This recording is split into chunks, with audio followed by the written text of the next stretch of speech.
8월 4일 정치부회 시작합니다. 영상 여러 번 돌려보신 분들 많을 겁니다. 김연경 선수가 마지막 스파이크를 성공시킨 뒤 환호하는 모습인데요. 우리 여자 배구팀이 세계 랭킹 4위 터키를 누르고 4강에 진출했습니다. 긴장감에 1시간밖에 잠을 못 잤다는 김연경 선수는 현재 팀워크가 역대급이라며 원팀이 됐기에 승리할 수 있었다고 말했습니다. 잠시 후 7시엔 야구 대표팀이 숙명의 한일전을 치릅니다. 최재형 전 감사원장이 사퇴 한 달 만에 대선 출마를 공식 선언했습니다. 국민의 한 사람으로서 무너져가는 대한민국을 지켜볼 수 없었다면서 탈원전 정책도 전면 재검토하겠다고 했습니다. 또 잇따른 설화에 조심하겠다고 입장을 밝힌 윤석열 전 총장은 오늘은 스스로 쩍벌 논란을 언급했는데요.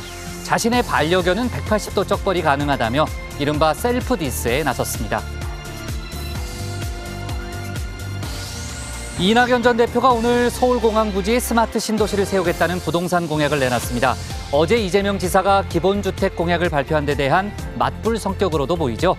두 후보의 신경전은 오늘도 뜨거웠는데 이낙연 전 대표 측은 배우 김부선 씨를, 이재명 지사 측은 최성해 전 총장을 고리로 상대를 공격했습니다. 오늘 준비한 소식 많습니다. 들어가서 본격적으로 정치부회의 문을 열겠습니다.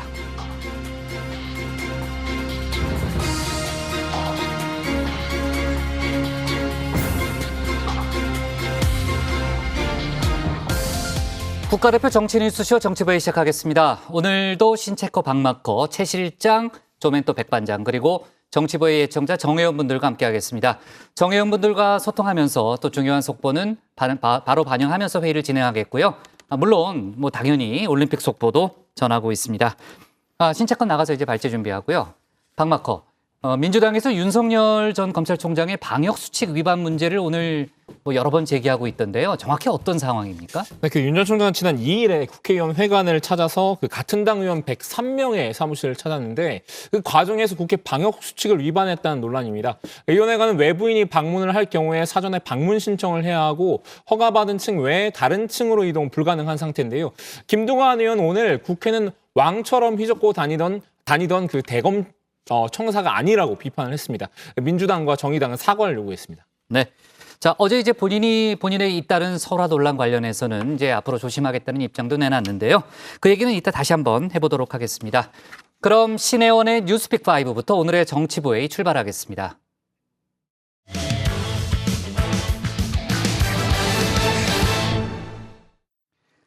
전 세계 코로나 확진자 수가 빠른 속도로 늘고 있습니다. 국내에서도 오늘 확진자 수가 다시 1,700명대로 올라섰고요. 백신을 맞아도 코로나에 걸리는 돌파 감염 사례도 늘고 있습니다. 정치권에선 국민의힘과 국민의당이 합당을 놓고 삿바 싸움을 이어갔고요. 또 명승부가 펼쳐지고 있는 올림픽 소식도 준비되어 있습니다. 뉴스픽 5 시작하겠습니다. 정치부회의 시작을 알리는 코너, 정치부회의 시청률의 견인차 뉴스픽 5입니다. 자, 시작해볼까요? 자, 오늘 준비한 픽은요.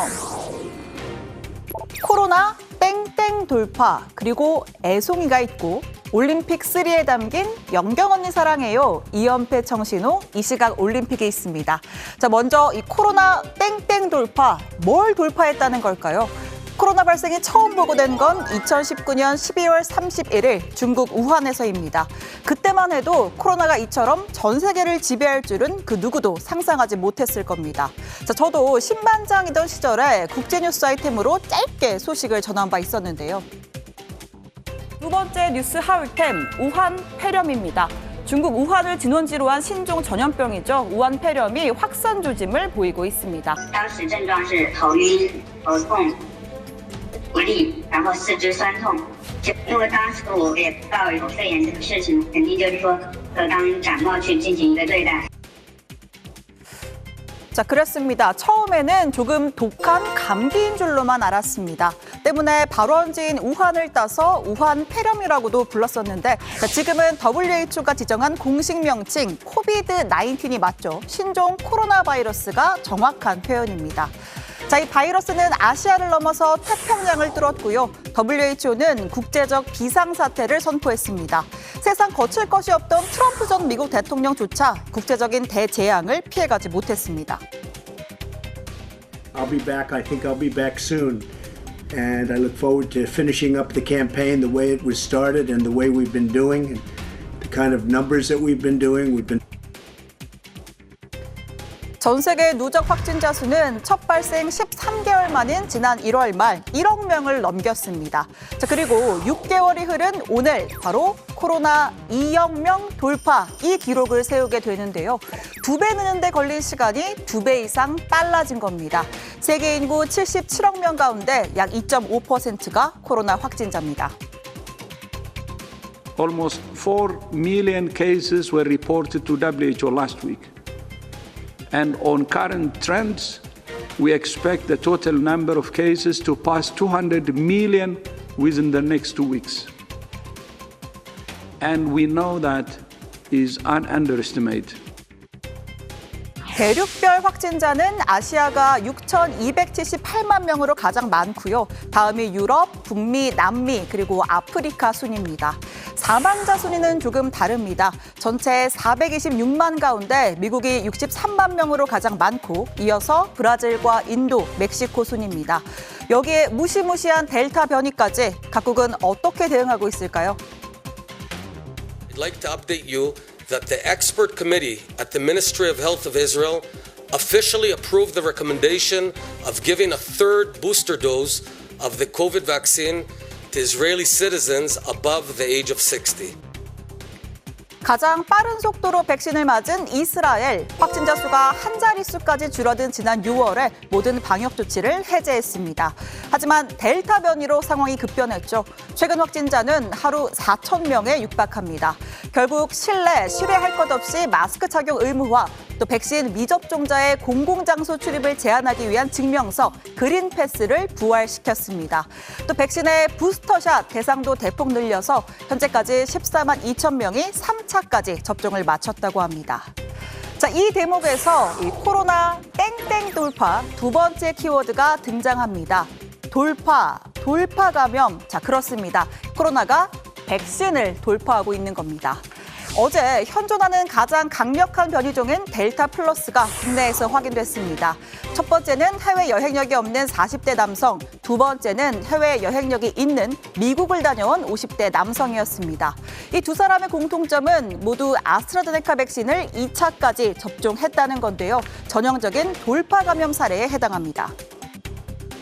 현재 사례에 2차 접종 완료인 5월 중순 이후로 알고 두 번째 케이스도 국내에서 아스트라제네카 2차 접종까지 완료하고 해외에 갔다가 돌아온 시점인 7월 23일 날 검사에서 확진된 이런 케이스입니다. 지난 봄에 선제 접종을 끝낸 요양병원에서도 돌파 감염 사례가 나왔습니다. 서울 강서구의 한 요양병원에서 총 11명이 감염됐는데 이 중에 7명이 접종자였습니다. 또 관악구의 요양시설에서도 총 10명이 감염, 이 중 5명이 접종자입니다. 또 화이자 백신 접종을 마친 80대 여성이 확진, 그리고 치료 20일 만에 사망하는 사례까지 발생했습니다. 자, 오늘 국내 신규 확진자 수는 1,725명입니다. 확진자 1,000명대도 4주째, 거리두기 4단계도 4주째입니다. 일각에서는 자영업자만 괴로울 뿐 거리두기의 효과가 실종됐다라는 이야기까지 나오는데요. 정부는 이번 주 금요일 4단계 연장 여부를 발표할 예정입니다.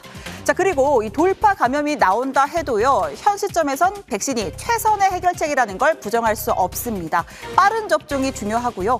위중증 악화를 막아주는 효과가 있기 때문입니다. 지난 한 달간 전국적으로 강도 높은 방역 조치들을 시행해 왔습니다. 실효성 측면에서 보완할 점은 없는지 이번에 다시 한번 살펴보겠습니다. mRNA 백신을 중심으로 대략 5천만 명 정도를 생각하고 있습니다. 내년도 백신에 대해서도 부족함이 없도록 최대한 노력하도록 하겠습니다. 자, 이어서 두 번째 픽 가겠습니다. 두 번째 픽은 애송입니다. 자, 이 정치권에서 조선시대 예송 논쟁도 아니고 애송 논쟁, 애송이 논쟁이 벌어졌습니다. 애송이는 아직 어린 상태를 벗어나지 못한 사람을 얕잡아서 이르는 말이죠. 합당을 놓고 지리한 삽바 싸움 중인 국민의힘과 국민의당의 이야기입니다. 국민의당의 서울시당 위원장이면서 합당 실무를 담당했던 김윤 변호사가 저한테 철부지 애송이라 그랬거든요. 무슨 말까지 나올지 모르겠지만은 제가 봤을 때는 합당에 대한 의지가 그냥 제가 봤을 때는 별로 없거든요. 네, 이 사건의 발단은 이러합니다. 합당 실무 협상이 결렬되면서 이제 공은 지도부, 즉 양당 대표의 대승적인 결단으로 넘어간 상황입니다. 국민의힘 이준석 대표가 당 대표끼리 단판 짓자, 시한은 이번 주말로 하자 이렇게 제안을 하자 국민의당에서는 이 대표가 고압적인 갑질을 한다, 철부지 애송이를 제압해야 한다면서 반발한 겁니다. 우리는 한편으로 여론을 조작해 정권을 도둑질한 도둑놈들과 싸우고, 다른 한편으로 국온이 걸린 정권 교체를 앞에 두고 제 분수를 모르고 제멋대로 장난질하는 철부지 애송이도 제압해야 한다. 네, 여기서 말하는 전자는 드루킹 사건, 후자는 이준석 대표를 말하는 거죠. 이 대표가 뭔데 협상 시한을 정한이 많이 하느냐, 지지율 제3정당인 국민의당과의 협상에 진정성을 보여줘야 한다는 겁니다. 저희가 어려운 환경에서도 계속해서 이 중도 실행의 길을 가는 거, 현재 당세를 봐서 돈과 조직이 없지 우리가 무슨 가오까지 없는 정당은 아니거든요. 이거를 훼손하면 안 됩니다.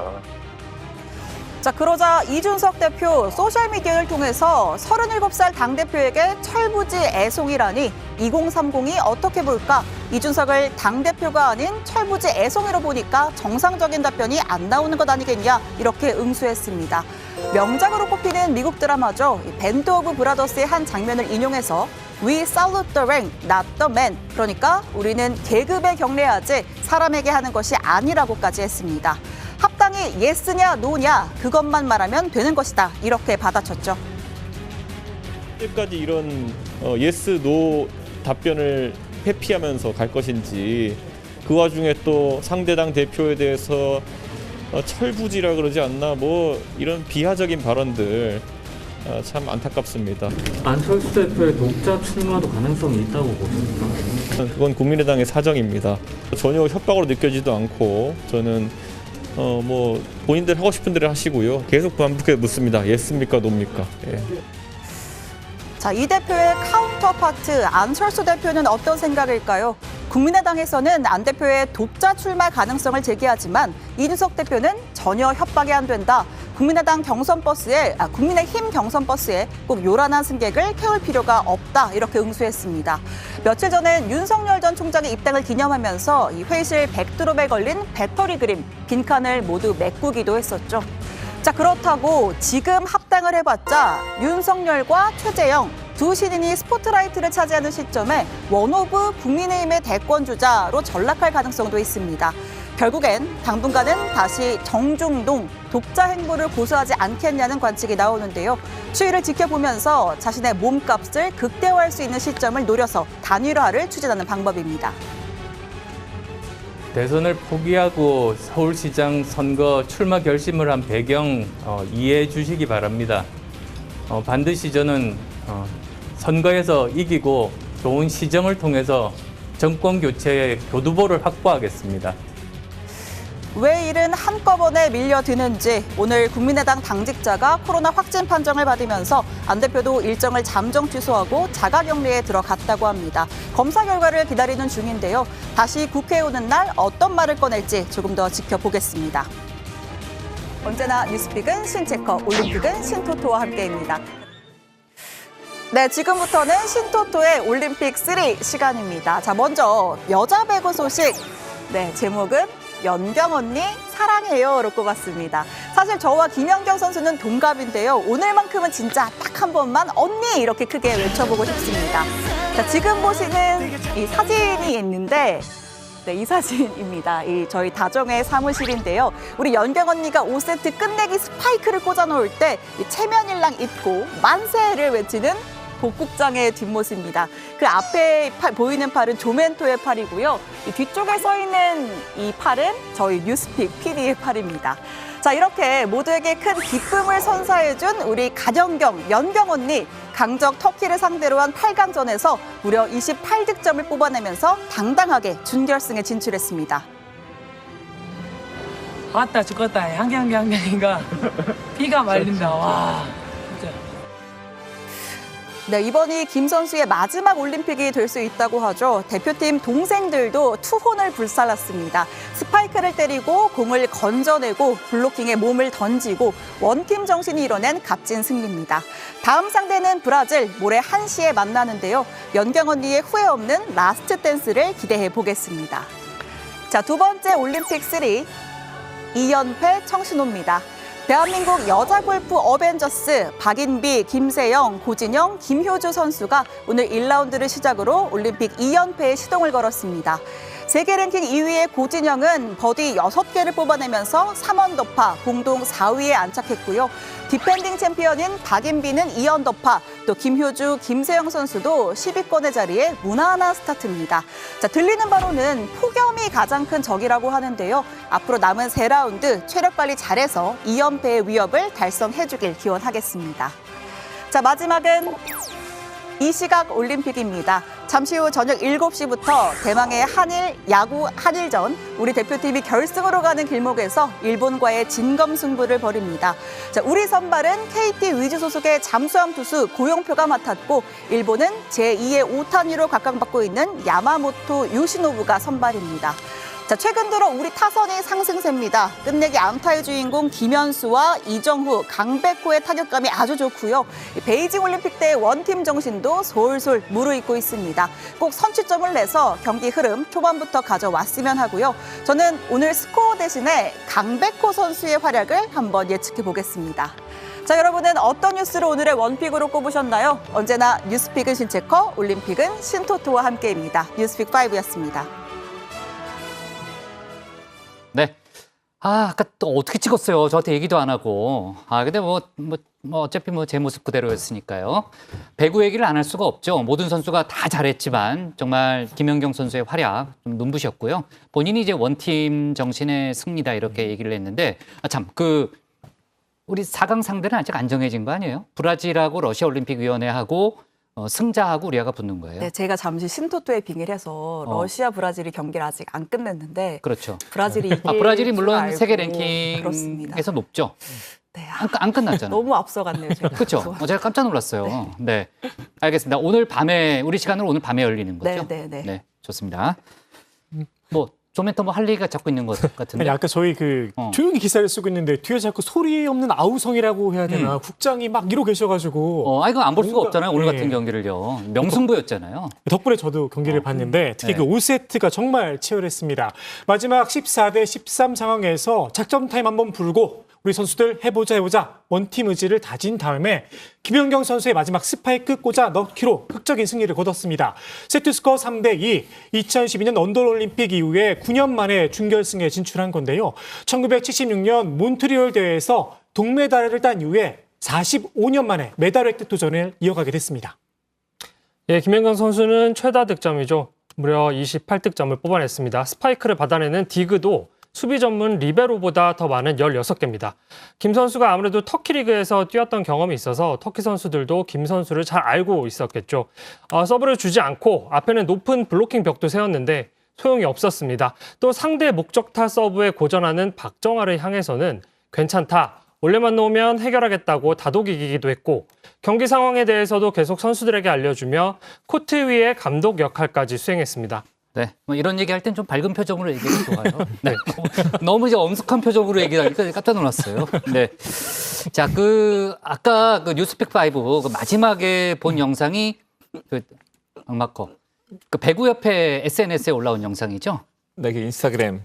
네. 제가 설명하겠습니다. 김연경 선수가 경기 후에 이제 코트에 앉아서 아따 죽겠다잉, 한 경기가 피가 마른다잉, 이렇게 사투리를 써가면서 이제 소감을 얘기했는데요. 그만큼 또 투혼을 불살랐기 때문인 것 같습니다. 경기 후에 있었던 언론과의 정식 인터뷰에서는 올림픽 개막 전에는 누구도 우리의 준결승 진출을 예상하지 못했을 것이다. 하나의 팀이 돼서 4강 무대를 밟아 기쁘다, 이렇게 소감을 밝혔는데, 그때 김연경 선수의 목소리가 좀 갈라지더라고요. 그러니까요. 경기 중에 워낙 큰 목소리로 또 후배들을 독려하니까 목소리가 쉰 거 아니에요? 네, 제 목소리도 지금 뭐 갈라지는데요. 김 선수도 긴장을 상당히 많이 했던 것 같습니다. 인터뷰에서 솔직하게 준결승 진출이 쉽지 않을 것으로 예상을 했다. 그래서 어젯밤에 마지막 경기가 될 줄 알고 잠이 안 왔다. 밤 10시에 누웠는데 새벽 4시에 잠이 들어서 새벽 5시에 일어났다. 그러니까 1시간을 자고도 그렇게 멋진 실력을 보여준 겁니다. 네, 그 언론 인터뷰를 보니까 정말 지금의 팀워크가 역대급이라고 본인이 얘기를 하더라고요. 역대 뭐 여러 팀을 거쳤지만 지금의 팀워크가 뭐 가장 좋다 뭐 이런 표현이었고요. 원팀 정신이 이제 오늘의 승리를 일군 원동력이었다는 점을 여러 번 강조했고요. 조멘토, 오늘 다른 경기들도 있었죠. 좀 기록들은 어떻게 나타나고 있습니까? 네, 그렇습니다. 우리 남자 탁구 대표팀 단체전 준결승에서 그 숙적 중국과 맞붙었습니다. 첫 복식 경기는 이상수, 정영식 조가 출전했는데요. 아쉽게 패배를 했고요. 두 번째 경기인 단식에서도 장우진 선수가 세계 랭킹 1위 판전둥의 벽을 넘는데 실패를 했습니다. 종전 단식 세 번째 경기도 끝이 났는데요. 이상수 선수가 중국의 마룽 선수와 맞붙었습니다. 세트 스코어 2대2 승패를 가른 마지막 5세트 경기. 이상수 선수가 끝까지 접전을 벌였지만 승리를 따내지는 못했습니다. 전체 게임 스코어 3대 0으로 결승 진출에 실패했는데요. 우리 남자 탁구 대표팀 금메달 도전은 다음 파리올림픽으로 미루게 됐습니다. 네. 자, 다른 선수, 그러니까 다른 나라 선수들 얘기를 좀 해볼게요. 전 세계 체조 여왕으로 통하는 미국의 시몬 바일즈가요. 이제 심리적 불안 증세로 단체전과 개인 종목 일부를 기권했잖아요. 저희도 이 얘기를 좀 했던 적이 있는데 마지막 평균대 무대에 나섰는데 동메달을 땄다는 거죠. 네, 맞습니다. 네, 웃으면서 해요. 네, 이번엔 좀 밝은 표정으로 해보도록 하겠습니다. 미국 체조의 간판 스타 시몬 바일스가 기권을 선언한 지 7일 만에 경기장에 다시 모습을 드러냈습니다. 어제 평균대 개인전 결승 무대였죠. 환한 미소로 등장한 뒤 3회전 후 마지막 착지까지 완벽한 연기를 선보이면서 동메달을 획득했는데요. 그 어떤 금메달보다 값지도 않은 소감을 밝혔습니다. 바일스 선수가 앞선 경기를 포기한 건 공중에서 방향 감각을 잃고 자신의 신체를 통제하지 못하는 트위스트 현상 때문으로 알려졌는데요. 이번 대회를 통해 운동선수도 사람이다. 금메달보다는 건강한 정신이 우선이라는 메시지를 던졌습니다. 네, 전 세계에서 이제 응원의 목소리가 쏟아졌죠. 아, 참, 신토토. 오늘 야구 경기 예측은 안 해요? 요새 제가 좀 촉이 좀 죽은 것도 있고 야구는 사실 스코어 예측은 쉽지 않잖아요. 쉽진 않죠. 그래서 스코어 네. 예측은 안 하려고 하고 일단은 좀 선취점을 따는 게 관건이 아닐까 그렇죠. 싶습니다. 기싸움이 또 중요하기 때문이고요. 일본이 빠른 주자들의 이 도루, 과감한 주루 플레이가 예상이 되기 때문에 수비 실수에 좀 주의를 해야 할 것 같습니다. 어쨌든 결과적으로는 이길 것 같습니다. 아, 이길 것 같아요? 네. 저도 그렇습니다. 네. 자, 내일 관련된 소식을 저희가 전하도록 하고요. 자, 코로나 관련해서는 아까 이제 신체커가 얘기했지만요. 지금 상황이 좋지 않습니다. 전 세계적으로 이제 확진자 수가 2억 명을 돌파했고요. 그만큼 이제 델타 변이의 위력이 강하다 이런 그 얘기들이 좀 나오고 있습니다. 자, 지금 뭐 여러 가지 이제 소식들이 나오고 있는데 조금 전에 들어온 소식을 보니까요. 대구에서 지금 이제 확진자 수가 많이 늘어서요. 오후 4시 현재 벌써 113명을 기록했다는 그런 소식이 좀 들어왔고요. 수도권뿐 아니고 비수도권에서도 지금 확진자 수가 많이 늘고 있는 그런 상황입니다. 청해부대 경우를 저희가 얘기했었잖아요. 근데 청해부대 확진자 전원이 델타 변이에 감염됐을 가능성이 있다는 거죠. 근데 오늘 방역 당국 설명에 따르면 그런데요. 그 청해부대 확진자 272명 가운데 64명을 대상으로 변이 감염 여부 검사를 했는데 그 결과 64명 모두가 델타 변이가 확인됐다고 합니다. 그래요? 그러니까 네. 표본 전원이 델타 변이였다는 거예요? 네, 그래서 방역 당국이 변이 검사 여부와 관계없이 그 272명 확진자의 노출력 그리고 역학적 상황을 고려를 했을 때 전원 모두 델타 변이 가능성이 매우 높다라고 설명을 했습니다. 다만 다행히도 확진자 277명 중에 위중증 환자는 없는 것으로 나타났는데요. 어제까지 267명이 격리 해제됐고 나머지 5명의 환자는 경증 증상을 완화하기 위한 치료를 받고 있는 상황이라고 합니다. 네. 자, 신체커가 고른 오늘의 원픽은 뭡니까? 네, 오늘은 코로나로 하겠습니다. 전 세계 확진자 2억 명 돌파, 백신 접종은 빠르게, 부스터샷도 서둘러야입니다.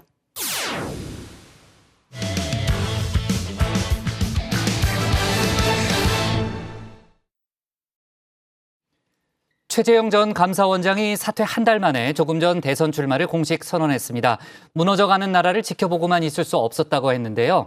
감사원의 정치적 중립성 훼손 논란에 대한 해명도 내놨습니다. 이 밖에 윤석열 전 검찰총장 관련 소식까지 주우민에서 짚어보겠습니다. 어제는 여권, 오늘은 야권, 여야를 넘나드는 마크맨 박마커입니다. 오늘은 제가 마크한 인물, 눈치 빠른 종이원분들은 예상하셨을 것 같은데요. 공식적으로 대권에 도전장을 던진 분이죠. 주민이 선정한 오늘의 첫 번째 인물, 최재형 전 감사원장입니다. 하지만 저는 벽에 부딪혔습니다. 그 벽은 권력의 단맛에 취한 지금의 정권이었습니다. 이 정권은 사람 위에 사람 없고 사람 아래 사람 없다라는 원칙을 허물었습니다. 늘 국민 위에 있었습니다. 그들은 정치적 목적 달성에 필요하다면 국민을 내 편으로 분열시키는 데 일말의 망설임조차 없었습니다. 감사원장 사퇴 한 달여 만에 대선 출마 선언을 했는데요. 나라를 어떻게 이끌겠다라는 목표 설명에 앞서서 해명이 필요한 부분이 있죠. 감사원의 정치적 중립성 훼손 논란입니다. 이 부분을 해명하는 데 꽤나 공을 들였습니다. 또한 그 벽은 감사원 업무 영역의 한계였습니다. 막대한 세금이 투입되고 국민의 삶에 직결되는 여러 정책을 감사원으로서는 사전에 막을 수 없었습니다. 제가 직접 목도한 국가의 근간을 이루는 시스템의 파괴, 자유민주주의에 대한 공격과 시장경제 원리의 훼손을 막을 수 없었습니다. 감사원장으로서는 현 정권의 폭정을 막을 수 없었다는 의미인데요. 감사원장의 임기를 마치고 좋은 평판을 받는 사람으로 남느냐, 아니면 비난을 감수하고 대한민국을 위해 자신을 던지느냐란 그 선택의 기로에 놓였었다고 설명했습니다. 결국 대한민국을 선택했다며 애국심을 강조했습니다.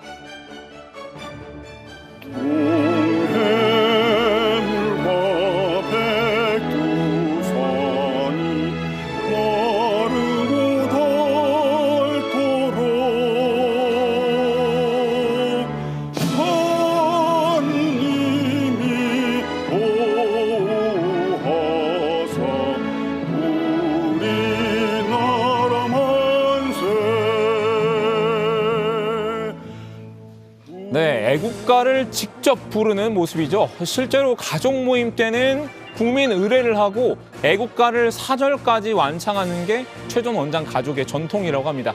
부친인 최영석 전 예비역 해군 대령의 영향이라고 하는군요. 그런데 최 전 원장 정치적인 제스처는 아직 스스로도 어색한가 봅니다. 다소 부자연스러운 손동작이 눈에 띄었는데요. 각자의 자리에서 이 사회를 빛내주고 계시는 국민 한 분께 마땅히 돌아가야 합니다. 대한민국을 더 높이 오르게 할 힘을 키우는 국민들이 계셨습니다. 열심히 일하면 잘 살 수 있고 내 집도 마련할 수 있는 나라, 더 나은 미래를 만들어 나가겠습니다. 전문가의 컨설팅이라도 받아야 할 것 같은 느낌이죠. 여기에 한 가지 해프닝도 있었습니다. 저는 국방의 의무를 다하고 이웃의 아픔을 함께 나누고 모든 아이들을 가정에서 사랑으로 양육하는 것이 칭찬받을 일이 되기보다는 당연한 일이 되는 품격 있는 나라를 꿈꿉니다. 나라의 미래를 얘기하고 있는데 파리가 앉았습니다. 그런데 이 장면 어딘가 익숙하지 않으신가요? 데자뷰인 듯한데요. 저는 문득 레전드 방송사고 한 달락이 떠올랐습니다. 주식시장에서는 우리가 그 한 달 전에 미국 시장에서 본 것처럼 죄송합니다. 우리 경제 죄송합니다. 말씀하셨는데 그 안경에 그 파리가 앉았습니다. 죄송합니다. 나라의 경제를 얘기하고 있는데 파리가 앉았습니다. 좀 더 많은 거창한 이야기를 할 때면 파리가 꼭 신스틸러로 등장을 하는군요. 사실 최 전 원장 현 정권을 향한 비판뿐만 아니라 국가 운영 비전도 상세히 밝혔는데요. 이 내용은 들어가서 얘기 나눠본 걸로 하고요. 자, 이제 두 번째 인물로 넘어갈 텐데요. 인물 소개에 앞서 사설을 덧붙일까 합니다.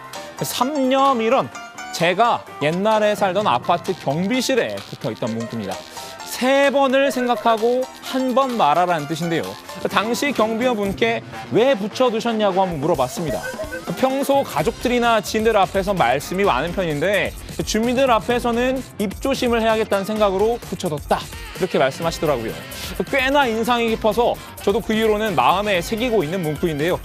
두 번째 인물은 요새 이 문구를 마음에 새겨두셨으면 하는 정치 초년생입니다. 정치 초보라는 말로 그냥 넘어가기에는 너무 잦은 설화에 휘말린 분인데요. 일일 1만 원 제주 행보에 국민들께서 고개를 절레절레 흔들고 계십니다. 제1야당 국민의힘 당의 유력 대선 주자의 발언이 가짜 뉴스이길 바라는 지경에 이르렀습니다. 주민이 선정한 오늘의 두 번째 인물, 바로 윤석열 전 검찰총장입니다.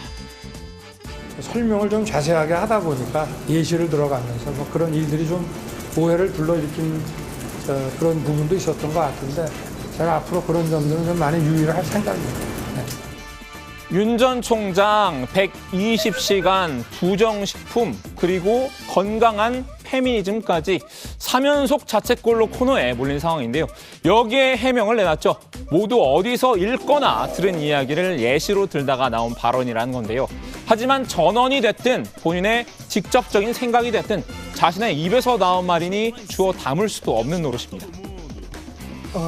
저는 뭐 선을 넘었다고 생각을 하고요. 뭐가 건강한 페미니즘인가 이걸 누가 규정하냐라는 거죠. 지금 뭐 지지가 뚝뚝뚝뚝 떨어져 나가고 있습니다. 왜냐하면 이거는 뭐 중도층이 볼 때 그리고 특히 여성들이 볼 때는 뭐 용서할 수 있는 발언이 아니거든요. 그래서 이런 발언을 너무 쉽게 하는 것 같아요. 윤 전 총장 스스로도 특단의 조치가 필요하다는 생각이 들었나 봅니다. 윤 전 총장의 특기, 바로 공부죠. 과외 공부를 해결책으로 택했습니다. 어제 한 대학 교수에게 말과 관련된 컨설팅을 받았다고 합니다. 최 전 원장보다 한 발 빨랐군요. 비단 말뿐만이 아니라 전체적인 이미지 교정이 필요하다고 생각한 모양입니다. 다른 사항들도 컨설팅을 자청했다고 하는데요.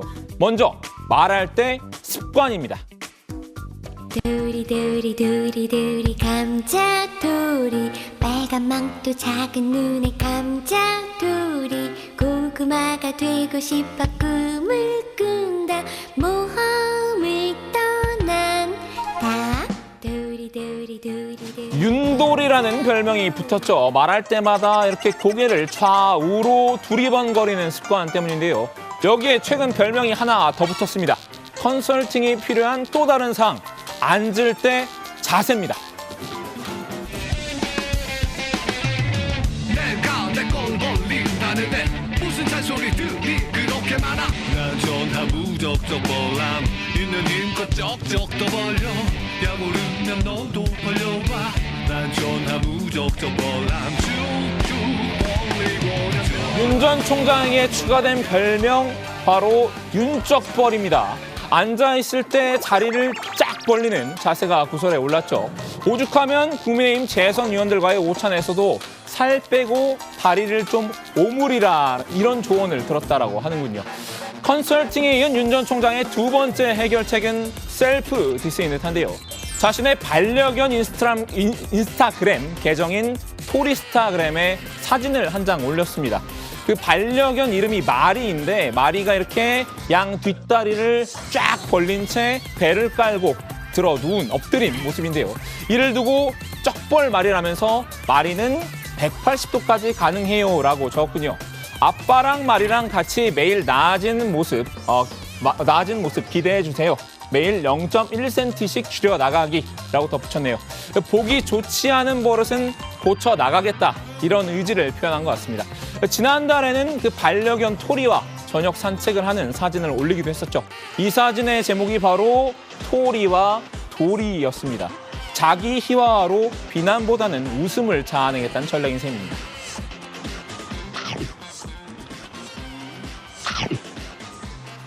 자, 오늘은 이렇게 현 정부 출신의 두 대권 주자를 살펴봤습니다.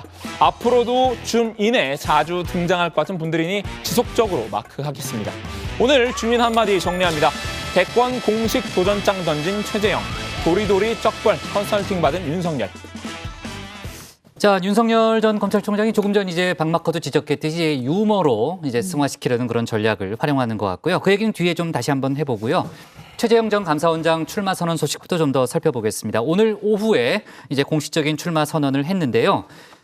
역시 이제 뭐 본인이 이제 감사원장직을 그만두고 나오게 된 여러 가지 이제 그동안 정치적 중립성 훼손 논란이 뜨거웠기 때문에 그 당위성을 설명하는 데 많은 부분을 할애한 것 같습니다. 정책이나 공약과 관련된 얘기는 없었나요? 있었습니다. 최 전 원장은 자율과 자율, 또 혁신과 창의의 정신을 바탕으로 시장경제의 원리가 제대로 작동하는 나라를 만들겠다, 이런 목표를 밝혔습니다. 청년의 취업을 가로막는 노조 중심의 기울어진 운동장을 바로 세워서 청년에게 공정한 기회가 주어지도록 하겠다라고도 했고요. 공교육 정상화, 연금제도 개혁, 북한의 개혁 개방을 통한 북한 주민의 인권 개선도 공약으로 내걸었습니다.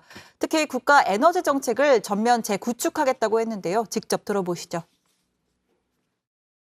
탈원전 정책을 포함한 국가 에너지 정책을 전면 재구축하겠습니다.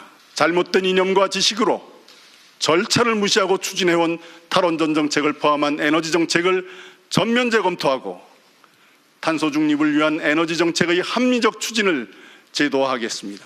이 정부의 탈원전 정책으로 세계 제1의 원자력 산업 생태계가 무너졌습니다. 저는 원자력 산업을 본격적인 수출 산업화하여 품격 있는 일자리를 만들어내겠습니다.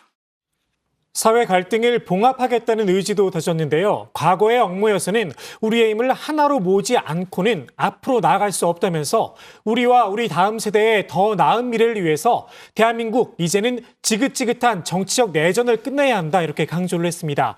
또 자유와 번영을 누리며 정의가 바로 서는 나라, 국민이 마음껏 실력을 펼치는 마음껏 대한민국을 만들겠다, 이렇게 덧붙였습니다. 네, 자 시작할 때 박마크랑 간단히 얘기는 해봤지만요. 윤석열 전 검찰총장이 최근에 국회를 방문했을 때 방역 수칙을 위반했다는 논란에 휩싸인 상태잖아요. 오늘 공방이 뜨거웠죠. 네, 그러니까 지난 2일에 윤 전 총장이 국회의원 회관을 찾아서 같은 당 소속 의원 103명의 사무실 모두 방문을 했는데요. 국회 보좌진 등의 익명 게시판인 그 페이스북 여의도 옆 대나무숲이라는 계정에 윤 전 총장의 의원실 순회가 방역 수칙 위반에 해당한다, 이런 글이 올라왔습니다. 함께 다닌 10명 가운데 한 분이라도 코로나 확진자나 밀접 접촉자가 있었다면 국회의원회관 103명의 방은 전부 셧다운 되었어야 한다면서 모르고 했는지 아니면 알고도 그냥 강행한 건지 모르지만 명백한 코로나 국회 방역수칙 위반이라는 내용이었습니다. 네, 국회 방역수칙 위반이라는 건데 구체적으로 어떤 부분을 위반했다는 거예요?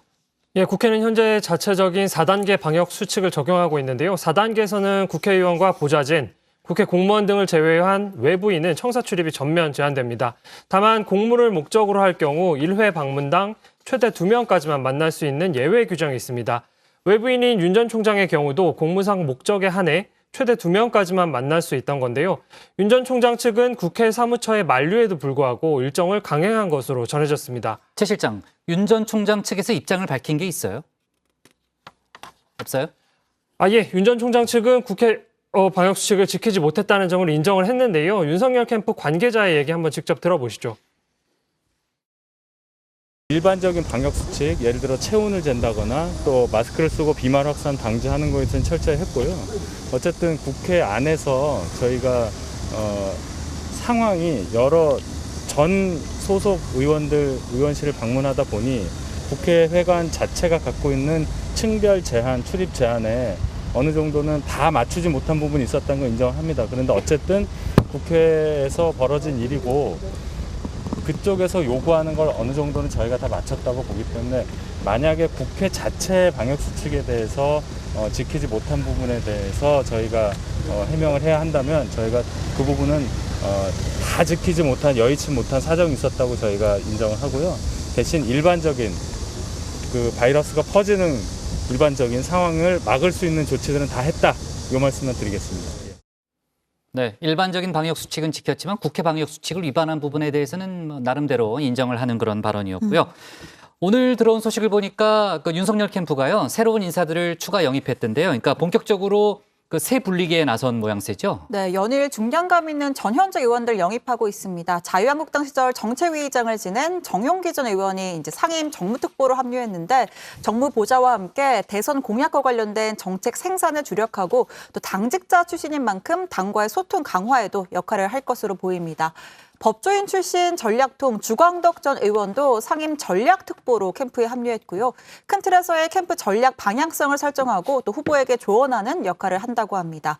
국민의힘 재선인 이철규 의원은 캠프 조직본부장에 선임, 같은 당 재선 윤한홍 의원은 캠프 종합상황실 총괄 부실장을 맡았습니다. 네, 자 김동연 전 부총리 소식도 좀 간단히 살펴보면요. 지금 이제 여야 어느 쪽으로 갈지 지금 뭐 전혀 감을 잡을 수가 없는데 오늘 최재형 전 감사원장과 윤석열 전 검찰총장 모두를 비판했다는 거죠, 조멘토. 네, 그렇습니다. 최재형 전 감사원장이 현 정부의 최저임금 정책을 비판하는 것과 관련해서 경제적인 철학과 내공, 고민의 정도가 부족한 분들이라 생각한다 이렇게 비판한 건데요. 최 전 원장은 지난달 31일 일하고 싶은 청년들의 일자리를 빼앗는 최저임금 인상은 범죄와 다름없다면서 문재인 정부의 최저임금 인상 정책을 지적했는데요. 최저임금을 차등 적용해야 한다 이런 주장을 내놓기도 했습니다. 김 전 부총리는 많은 정치 지도자들이 경제 이야기를 하고 있지만 경제를 얼마나 고민하고 철학을 가지고 했는지 모르겠다라고 말했는데요. 최저임금은 내가 청와대와 각을 세웠던 정책이라면서도 최저임금의 방향은 맞지만 속도나 시장의 수용성이 문제다. 그렇다고 이러한 정책을 범죄라고 표현하는 건 적절치 않다라고 최 전 원장을 직격했습니다. 그러면서 제대로 된 방향을 보고 이견이 있으면 건전한 토론을 해야지 이런 식의 자극적인 발언으로 편가르기 하는 건 국가 리더로서 적절하지 않다고 강조했습니다. 최 실장, 윤석열 전 총장에 대한 언급은 어떤 내용이에요? 예, 김 전 부총리는 윤석열 전 검찰총장이 이곳을 방문해 충청 대망론을 불러일으켰는데 어떻게 생각하느냐는 질문에 정치인들이 지역주의를 부추겨 선거에 이용하는 건 그만해야 한다 이렇게 말했습니다. 진정한 충청 대망론은 단순히 지역주의를 뛰어넘는 통합과 균형의 정치를 지향해야 한다고 강조했습니다. 네, 본인의 정치 행보에 대한 계획도 이제 조만간 밝히겠다고 했는데요. 좀 지켜보도록 하고요. 오늘 주민 제목은 이렇게 정리하겠습니다. 윤석열 도리도리 쩍벌 교정 과외, 최재형 무너져가는 나라 지켜만 볼 수 없어로 제목을 잡겠습니다.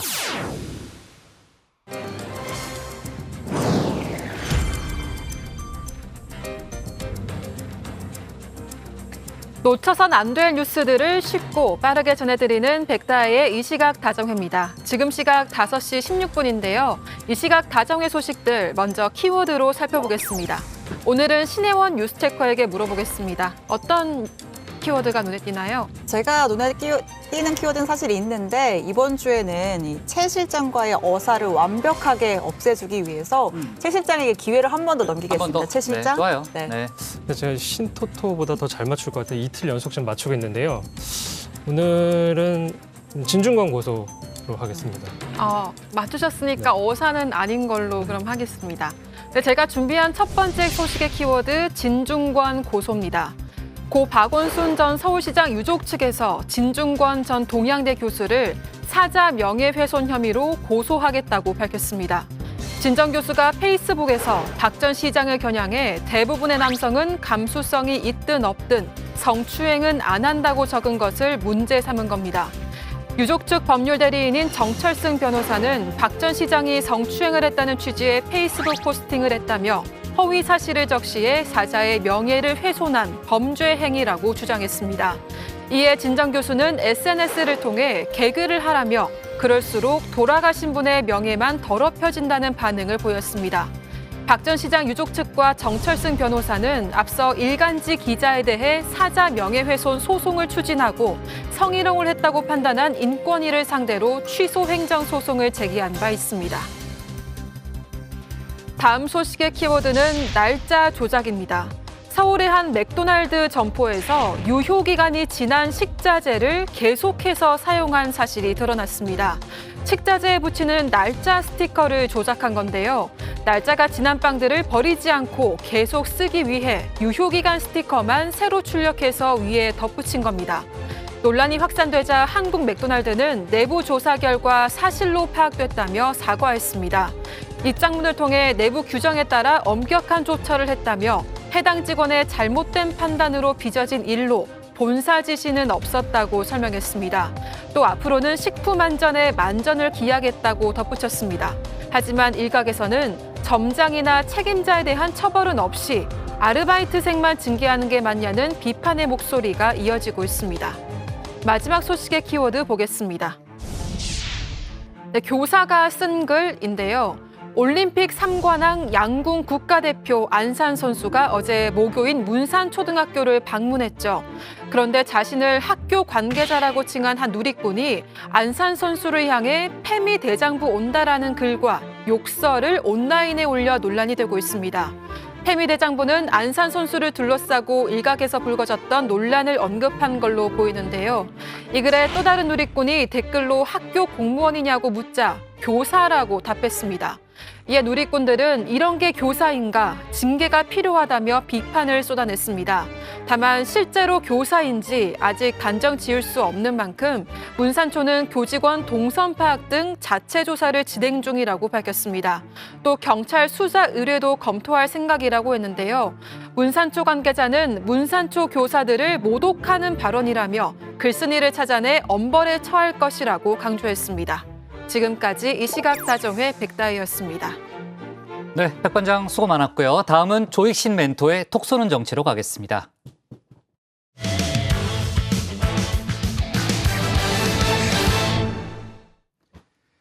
글쎄요, 이걸 과연 착한 네거티브전이라고 봐야 할까요? 이재명 대 이낙연 두 대선 주자의 공방 수위가 아슬아슬합니다. 배우 김부선 씨와 최성해 전 동양대 총장까지 소환해서 말 그대로 난타전을 벌였는데요. 관련 내용을 조익신 멘토가 정리했습니다.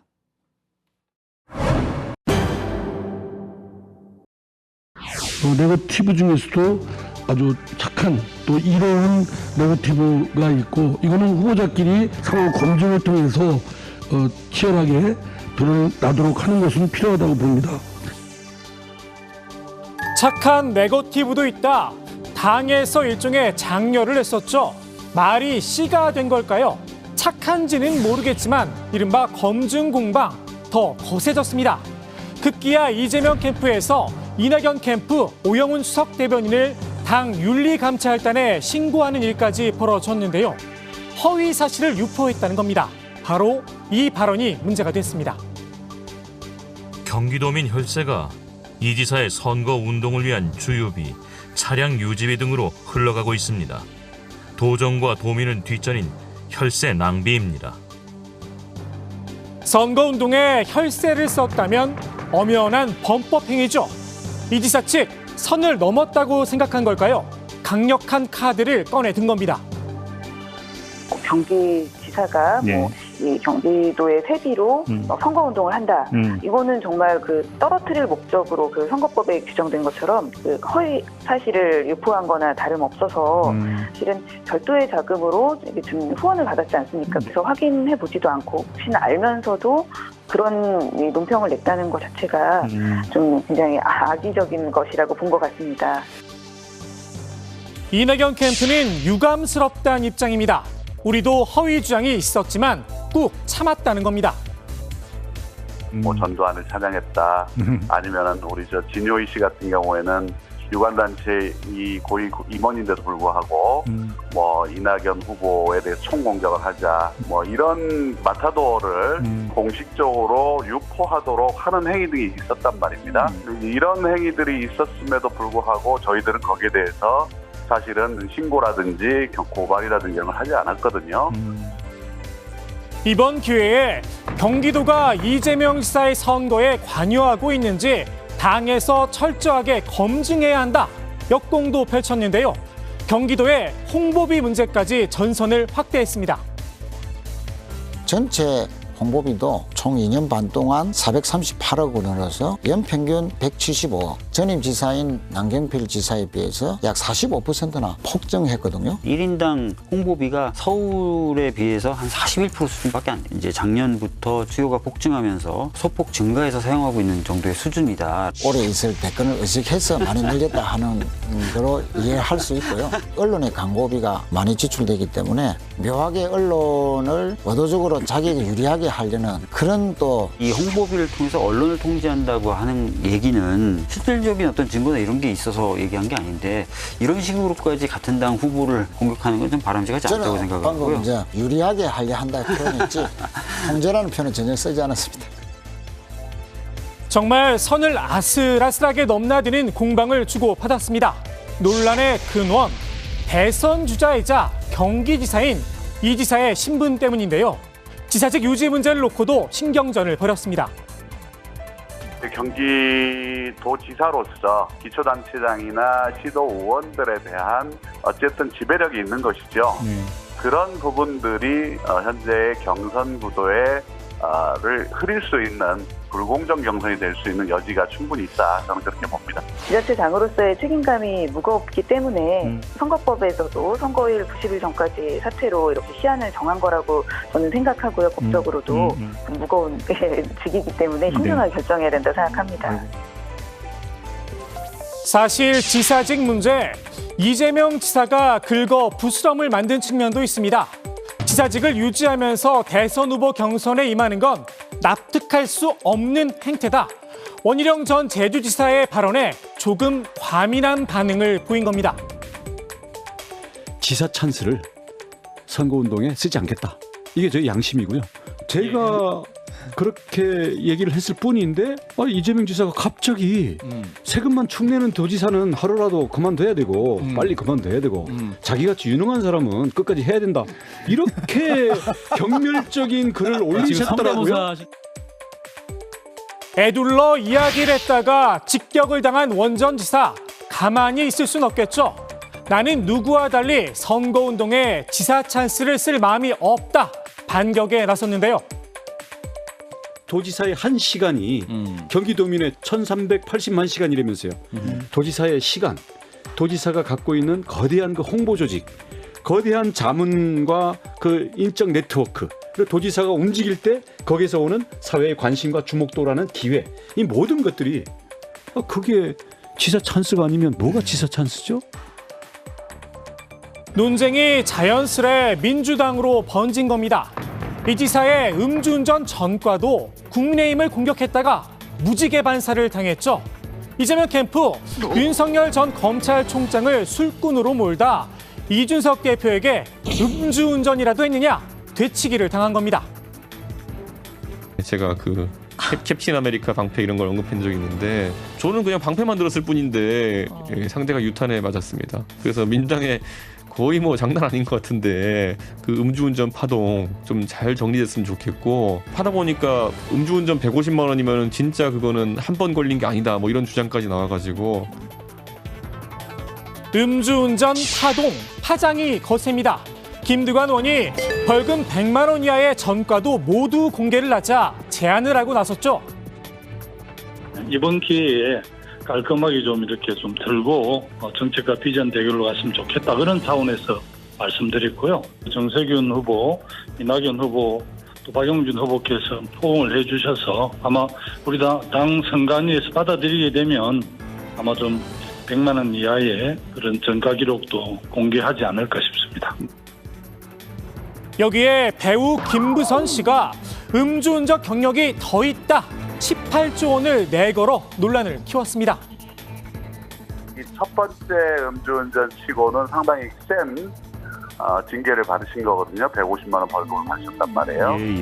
이게 누범이 아니냐라는 그런 자연스러운 의혹이 나올 수밖에 없고 게다가 우리 여배우가 그런 얘기를 또 하셨잖아요. 두 번 음주운전이 있었다라는 의혹 제기가 있었기 때문에 이재명 캠프 당이 필요하다고 하면 100만 원 이하 벌금 내역도 공개하겠다 이렇게 밝혔는데요. 다만 김부선 씨 주장까지 끌어들이는 건 아니다. 날을 세웠습니다. 당과 선관위에서 정말 필요하다. 그렇게 하면 뭐 정하는 원칙에 따라 제출을 하는데요. 저는 우리 당이 가지고 있는 시스템에서 그동안 2016년 이후 그 기준에 따라서 명확하게 그 해명해 왔고 또 소명해 왔던 과정이었는데 사실이 아닌 것을 가지고 특정 후보나 아니면 김부선 씨가 하는 얘기를 가지고 계속 얘기하는 것은 제가 보기엔 적절하지는 않은 것 같습니다. 이슈는 이슈로 덮어야죠. 이번엔 이재명 캠프에서 이낙연 전 대표의 사진 한 장을 문제 삼았습니다. 바로 이 사진인데요. 이 지사와 나란히 사진을 찍은 이분, 동양대 최성해 전 총장입니다. 이낙연 캠프는 의례적인 사진이다 선을 그었는데요. 지난해 총선 무렵 대학로에서 지인들과 함께 우연히 만나 기념사진을 찍었을 뿐이란 겁니다. 그런데 이재명 캠프의 생각은 좀 다릅니다. 두 사람이 사진을 찍은 이 장소, 대학로에서 동양대가 운영하는 동양예술극장으로 보인다는 겁니다. 시점도 조국 전 장관이 재판을 받던 총선 무렵인 게 의문이라면서 두 사람의 관계를 밝혀라 의혹을 제기했습니다. 최 전 총장과 조 전 장관, 미묘한 관계죠. 강성 지지층의 감정선을 건드린 겁니다. 결국 이 전 대표가 직접 해명을 했습니다. 이재명 캠프 측에서는 후보님이 최성해 전 총장과 어떤 관계인지 예, 아무 관계도 아닙니다. 이재명 캠프는 이 전 대표의 사면 관련 입장도 다시 한번 공격했습니다. 국가 지도자에게 세모는 없다며 상황에 따라 오락가락 말을 바꾼다는 겁니다. 엄중이란 말로 포장될 일이 아니다. 무능력, 무소신이다. 직격을 했습니다. 이쯤 되면 이전 투구, 진흙탕 싸움이라고 할 수밖에 없는데요. 오늘의 톡 쏘는 한마디, 드라마 스카이캐슬 속 명장면으로 마무리합니다. We are lying. Tell you the truth. Sometimes we live endlessly. 자, 이낙연 전 대표가 동양대 최성해 전 총장과 사진을 찍은 곳이 동양대 관련 시설이다로 보인다라고 이제 이재명 캠프에서 공격을 했는데요. 관련해서 이제 이낙연 캠프 쪽에서 다시 한번 해명을 내놨죠. 예, 맞습니다. 이낙연 캠프의 관계자는 지난해 총선 당시 지역 선거운동 과정에서 동양대 문화시설 행사에 참여해 최 전 총장을 한 번 만난 게 전부라면서 그때는 누군지도 모르고 만났다고 강조했습니다. 앞서 이낙연 캠프는 최 전 총장을 대학로에서 지인들과 우연히 만났다고 설명한 바 있습니다. 네. 자, 앞서 발제에서도 조멘토가 설명했지만요. 이재명 캠프에서는 이제 이낙연 캠프에서 음주운전 이력을 비판하면서 배우 김부선 씨까지 언급한 걸 두고 상당히 좀 불편한 그런 반응을 보였잖아요. 조금 더 직설적인 반응도 내놨다는 거죠. 예, 그렇습니다. 이재명 캠프 측 민형배 의원은 차라리 김부선을 캠프에 영입하라고 날을 세웠는데요. 이낙연 캠프의 각종 의혹 제기에도 터무니없는 이야기다. 이렇게 일축을 했습니다. 이재명 캠프에서는 당이 요청하면 벌금 100만 원 이하의 범죄 경력도 제출할 수 있다. 뭐 이런 입장을 보였는데 지금 당 지도부의 뭐 정확한 뭐 분위기, 입장은 어떤 거예요? 일단 추가적인 검증 서류 제출을 요구하지 않을 듯 싶습니다. 이미 당이 정한 기준이 있다는 건데요.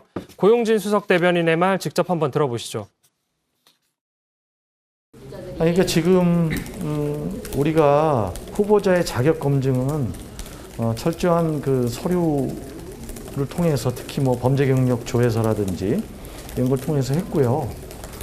그 추가적으로 더 그 뭐 100만 원을 기준으로 두고 뭐 또 한다든지 하는 것들은 우리가 기본적으로 정한 기준을 넘어서서 좀 더 정치적인 자질 공방으로까지 가는 거기 때문에 지도부가 그것을 추가로 어떤 결정을 내릴 것 같지 않습니다.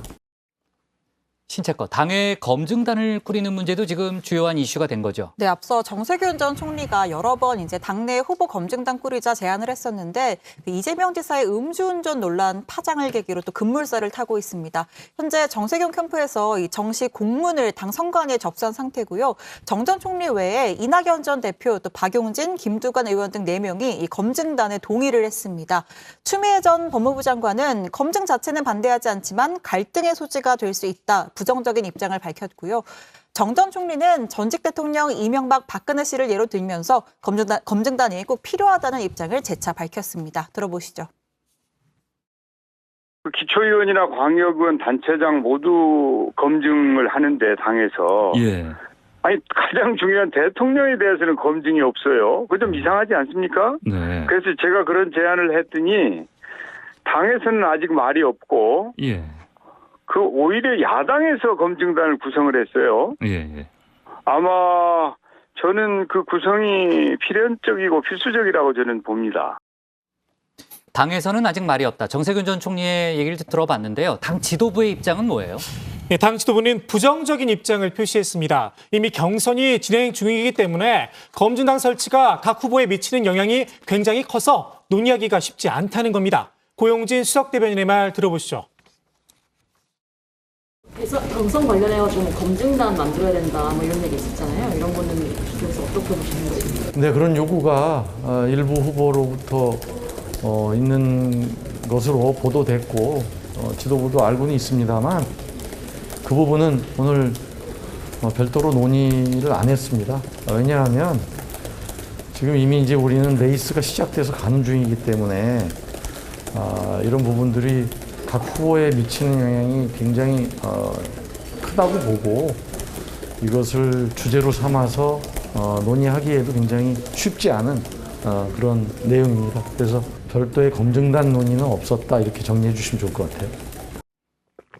정세균 캠프 측은 당 지도부의 입장에 유감을 표하면서 대신 선관위를 압박했습니다. 장경태 대변인은 선관위부터 논의를 시작하는 게 순서상 적절할 것 같다면서 선관위에서 검증단을 설치해 운영하겠다고 하면 지도부가 거절하거나 거부할 의사는 없으리라 본다 이렇게 이야기를 했습니다. 네, 정세균 전 총리는 주로 이제 이재명 지사를 많이 공격해 왔고, 뭐 가끔씩 이제 이낙연 전 대표에 대한 언급도 했었죠. 오늘 정세균 캠프에서 이낙연 전 대표를 향해서도 날을 세웠죠. 네, 그렇습니다. 그 이낙연 캠프에선 결선 투표 자체가 후보 단일화라고 생각한다라면서 연일 정세균 전 총리와 단일화 가능성을 제기를 하고 있는데요. 이에 대해서 다시 한번 단호하게 선을 그은 겁니다. 정세균 캠프는 스토커 수준으로 들이대는 단일화 제안을 단호하게 거부한다고 강조했는데요. 대통령 고공 지지율의 꽃길 총리와 코로나 가시밭길 총리는 태생부터 다르다고 못을 박았습니다. 이낙연 전 대표가 어제 언론 인터뷰에서 문재인 정부를 70점이라고 평가한 부분도 지적을 했는데요. 스스로 70점 총리임을 커밍아웃하신 셈이라면서 같이 일해온 공직자들도 도매급으로 70점이 되고 말았다. 우리는 70점 전직 총리와 결코 단일화할 생각이 없다고 다시 한번 밝혔습니다. 네, 단일화를 하지 않겠다는 의지를 또 그런 발언을 계속해서 이어가고 있군요. 좋습니다. 오늘 톡쏘는 정치 이렇게 정리하겠습니다. 이재명 음주운전 더 혈세 홍보 대 vs 이낙연 최성애와 투샷 세무 지도자로 제목을 잡겠습니다. 다음은 최승기 실장의 국회 상황실로 가겠습니다.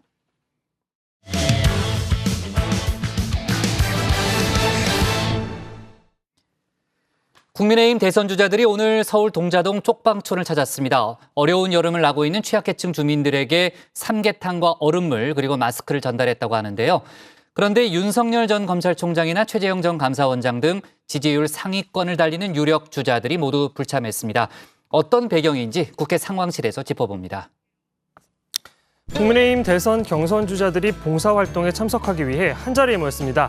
더운 날씨에도 불구하고 취약계층 주민들에게 삼계탕과 생수, 마스크를 전달했는데요. 먼저 봉사활동 모습부터 한번 보실까요? 이거 다 해야 되는 거예요? 야, 이거 두 개 주세요, 두 개. 두 개? 빨리. 우리 대표님은 최고시니까. 빨리 두 개씩 하자. 두 개. 하세요, 힘들어요. 오, 하나씩, 하나씩.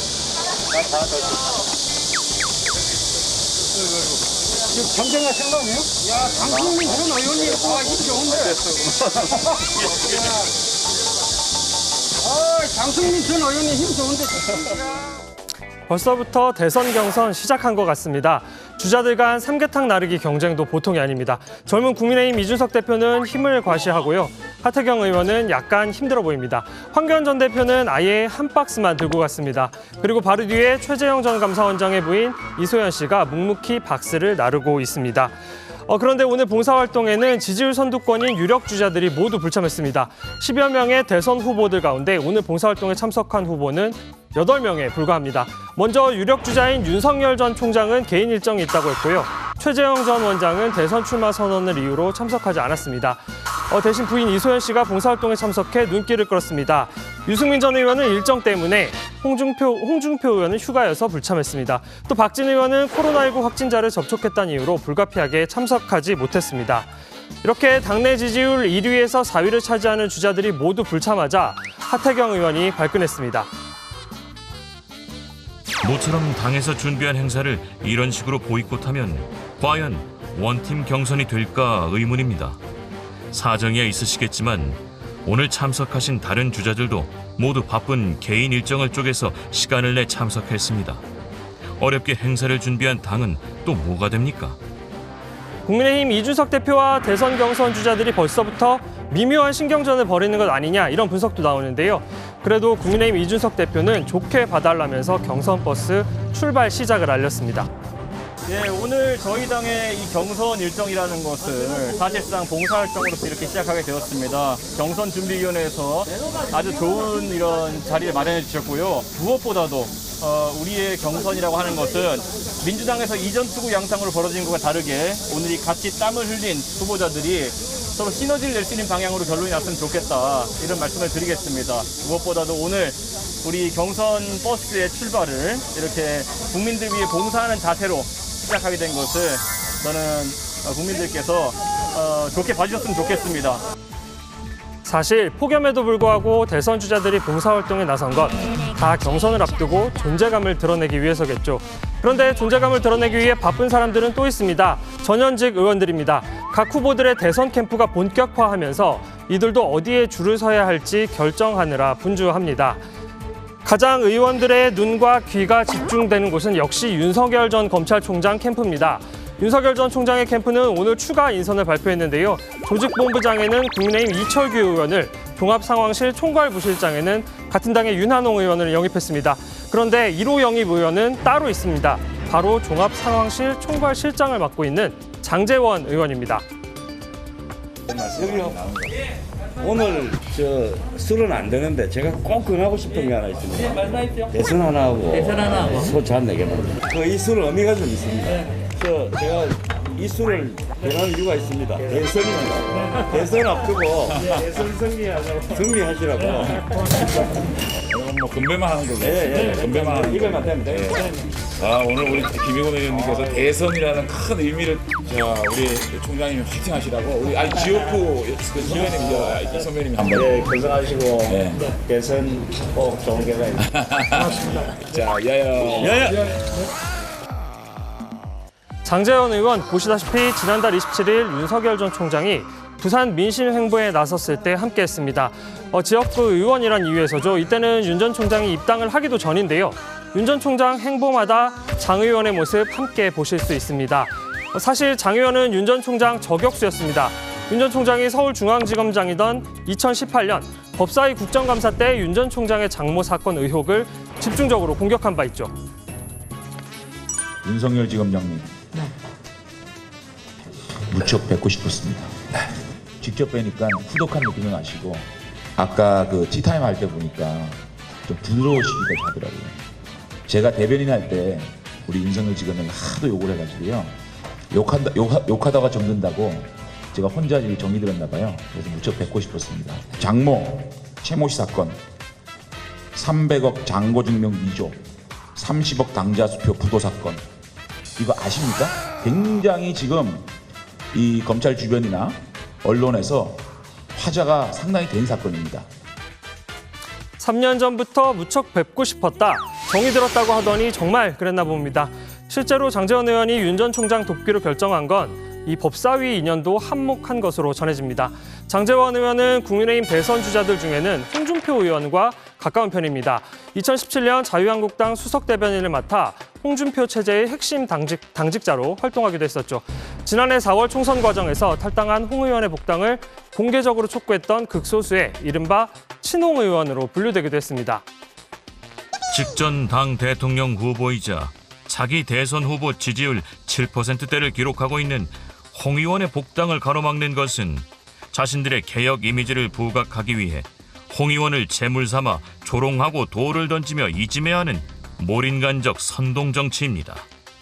이런 행보에 더불어민주당 정청래 의원, 장 의원의 2018년 법사위 질의 영상을 페이스북에 올리면서 아무리 정치판이라지만 너무한 거 아니냐 이렇게 비판했습니다.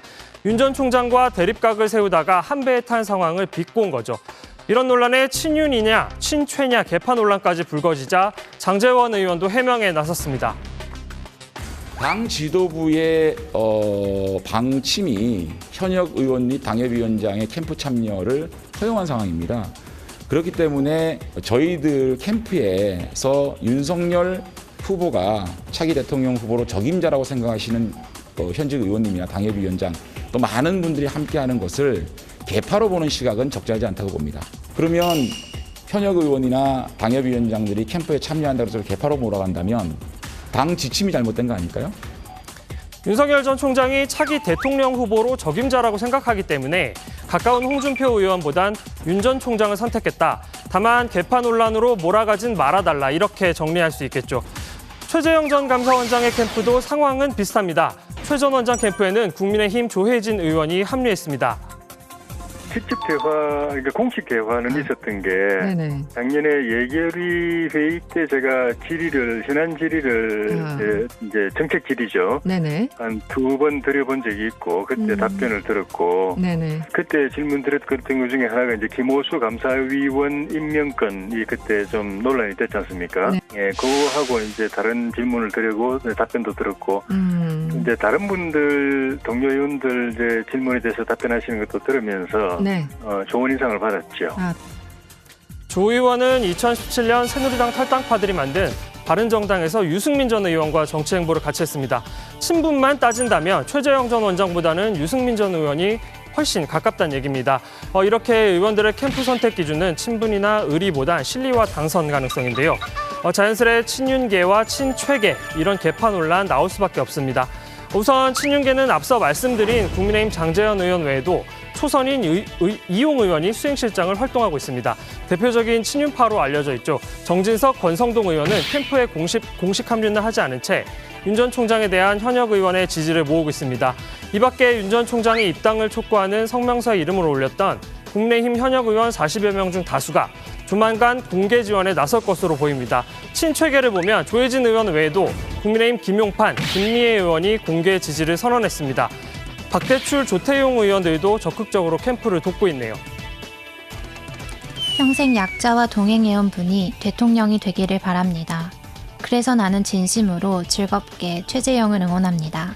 모두 즐겁게 참여합시다. 이보다 더 좋은 사람은 없습니다. 대개 개파는 유력 대선 주자를 중심으로 주류 세력이 개편되는 과정에서 생깁니다. 사실 우리나라 정치는 개파를 빼놓고는 얘기할 수 없습니다. 김영삼 전 대통령의 상도동계와 김대중 전 대통령의 동교동계를 빼놓고는 민주화 과정을 설명하기 어려운 것처럼 말이죠. 다만 개파에만 너무 몰두해 이전 투구하다 국민의 먹고 사는 문제를 뒷전으로 둬선 안 되겠습니다. 오늘 발제 이렇게 정리합니다. 국민의힘 주자들 봉사활동, 친분보단 실리로 갈라지는 의원. 네, 국민의힘 경선 버스는 봉사활동으로 출발을 알렸네요. 다만 이제 일부 후보자가 빠지면서 오늘 참석한 후보들 간에도 약간 이제 불편한 반응도 나왔는데 국민의힘 대선 경선 컷오프 방식도 확정이 됐죠. 네, 국민의힘은 9월 15일에 대선 경선을 실시할 예정입니다. 1차 예비 경선에서 8명, 그다음 2차 예비 경선에서 4명으로 압축하기로 했는데 국민의힘 대선 경선준비위원장인 서병수 의원은 6명이냐 8명이냐 논란이 좀 있었는데 1차 컷오프 8명, 2차 컷오프 4명으로 확정했다 이렇게 밝혔습니다. 다만 1차 예비 경선 9월 15일만 예정대로 진행하고 2차 경선 일정은 추후에 논의를 거쳐서 확정할 예정입니다. 네. 자, 그리고 전직 대통령 광복절 사면 가능성에 대해서요. 박범계 법무장관이 이번에는 아닐 것이다라는 그런 입장을 밝혔고요. 이재용 삼성전자 부회장 가석방 여부는 다음 주 월요일 이제 위원회에서 결정할 예정이라고 합니다. 자, 오늘 정치부에는 여기까지 하겠습니다. 잠시 후 방송될 썰전 라이브에서는요. 국민의힘 대선 예비 후보죠. 유승민 전 의원이 출연해서 국민의힘 여러 대선 주자들 가운데 자기의 경쟁력은 무엇인지를 놓고 얘기를 나눌 예정입니다. 많은 시청 부탁드리고요. 저희는 내일 오후 4시 반에 다시 찾아뵙겠습니다. 오늘 야구 이기긴 이긴다는 거죠?